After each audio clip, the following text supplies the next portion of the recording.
బ్యారిట్రిక్ అంటే బ్యారస్ అంటే obesity, weight తగ్గించేదానికి చేసే operations. You can call it weight loss surgery, obesity surgery అని చెప్పారు. మళ్ళీ రాను దాని వలన వచ్చే హెల్ప్స్ చాలా తెలిసిపోయింది మాకు. ఏంటి, డయాబెటీస్ బ్లడ్ ప్రెషర్ తగ్గిపోతా ఉండేది, తర్వాత స్లీప్ యాప్నియా క్యూర్ అయిపోతా ఉండేది బేరియాట్రిక్ తోనే.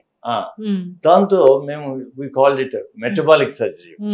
ఇప్పుడు ఎందుకంటే జాయింట్ పెయిన్స్, కొంతమంది వెయిట్ చేస్తూ ఉంటారు జాయింట్స్ ఆపరేషన్, అవును, వాళ్ళకి ఆపరేషన్ అవసరం లేకుండా పోయింది. ఎందుకంటే ఆపరేషన్ చేయకముందు వాళ్ళు చెప్పారు, నువ్వు ఒబేస్, నీకు ఆపరేషన్ చేయలేము ఎందుకంటే ఫెయిల్ అవుతుంది. సరే వాళ్ళు మా దగ్గర పంపిస్తారు, మేము చేసేసినాక వాళ్ళకి అవసరమే లేకుండా పోయింది. Same thing heart transplant, heart ఇదేంటి కిడ్నీ ట్రాన్స్ప్లాంట్, వెయిటింగ్ వాళ్ళు ఒబీస్ అని వాళ్ళు చేయరు, మా దగ్గర పంపించారు. ఇప్పుడు మీకు ఎంత సేఫ్ అని చెప్పాలి, మేము బ్యారిట్రిక్ చేస్తే వాళ్ళు సేఫ్ అవుతారు, then they can do other surgeries. కాబట్టి బ్యారిట్రిక్ సర్జరీ సరైన వాళ్ళు ట్రైనింగ్, మంచి ట్రైనింగ్ ఉన్న వాళ్ళు చేస్తే చాలా సేఫ్. ఏంది అపెండిక్స్, కాల్ బ్లాడర్ కంటే సేఫ్. దాన్ని బట్టి అర్థం చేసుకోండి.